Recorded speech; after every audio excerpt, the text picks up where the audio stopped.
Last month, Europe's largest internet exchange set a new record. The number is not the interesting part, the clock is. 8:05 in the evening. The record before it, 11 minutes past 8. The one before that, 8 o'clock exactly. 3 records, 3 years, the same 10 minutes of the evening. The internet has a rush hour, and it is as punctual as a commuter train, which means most of the day the network you pay for runs mostly empty. Built for 1 hour, then waiting for it. Except the industry stopped waiting. It beat the rush hour, not by adding lanes, but by moving the cargo at night while you slept. And now the trick is running out. The traffic filling data centers today cannot be moved to the night. It does not exist until somebody asks for it.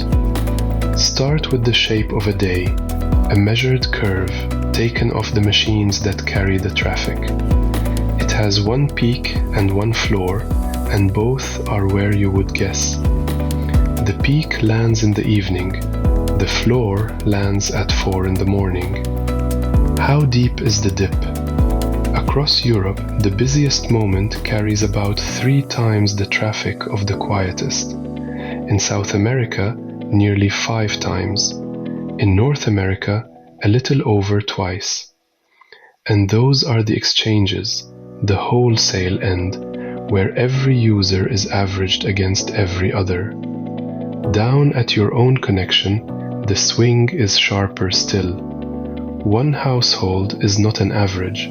It is one television switched on at once. If the network only fills up for 1 hour, what is it doing the other 23? Sitting there, paid for, powered, mostly idle. 2 studies back in 2013, one from Google, one from Microsoft, measured long-haul links and found the same thing. On average, those links ran far below the capacity they were bought at, not broken, waiting for the hour they exist for. The people who run Europe's biggest exchange do not hide it. They expand the link when it reaches 63%. Not 90, 63. The rest is headroom, room for the surge, and room for next year. That is the deal the whole network is built on. You buy capacity for 1 hour, and you own it for 24. The move that changed everything is not a networking idea, it is logistics. If the road is jammed at 6, do not widen the road. Move the cargo at 3 in the morning and store it near the customer. Netflix built exactly that. A box sitting inside your internet provider's own building, sometimes in the same rack as their routers. Inside it, drives and a copy of the catalog. Not all of it. The part this city is likely to want tomorrow. It refills on a schedule, a window from 2 in the morning to 2 in the afternoon, 12 hours, shifted a couple of hours to fit the local night. During that window, it pulls content in at 1.2 gigabits per second. Slow, deliberately slow.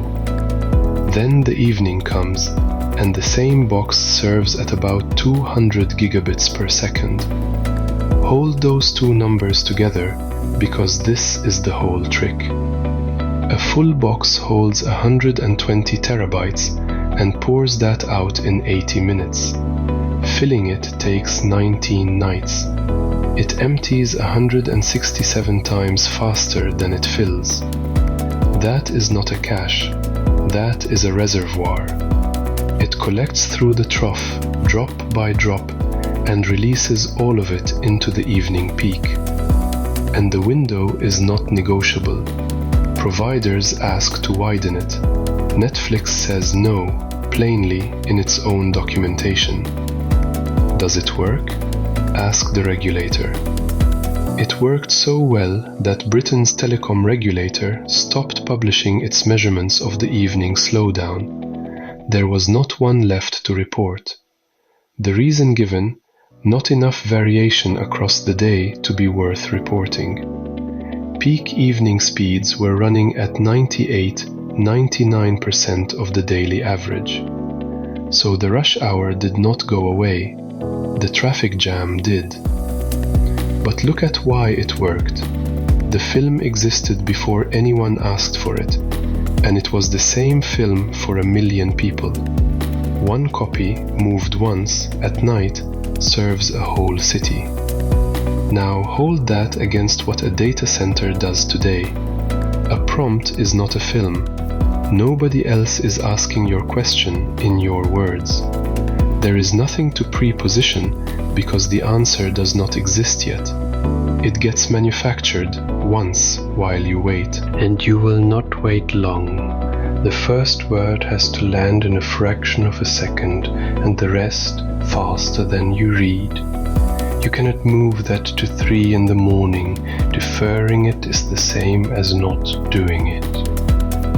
So what shape does the daily curve take for AI? Turn the old one upside down. One company published the curve for its own inference fleet. It peaks at 9 in the morning when people work and bottoms out around 8 in the evening. At the exact hour the internet is at its busiest, that fleet is at its quietest. The dip runs deep enough that at night production hands whole blocks of graphics cards to researchers because otherwise they would sit dark. And here is the number that ends it.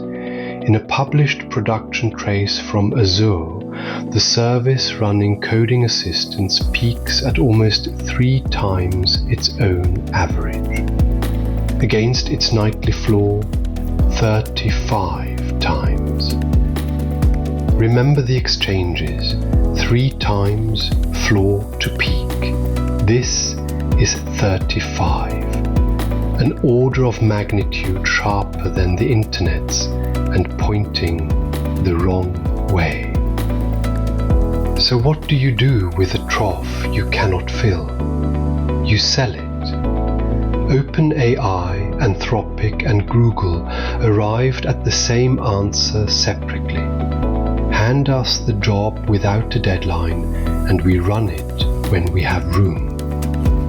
All 3 settled on the same discount, half price. Google's own description gives the game away. One shared pool of capacity allocated in real time across everyone's demand. That is not a product feature. That is a utility selling off-peak power. And we have been here before. A telephone engineering handbook made the same argument. Outside the busy hour, 2/3 of the capacity is doing nothing, so price the night lower and pull traffic into it.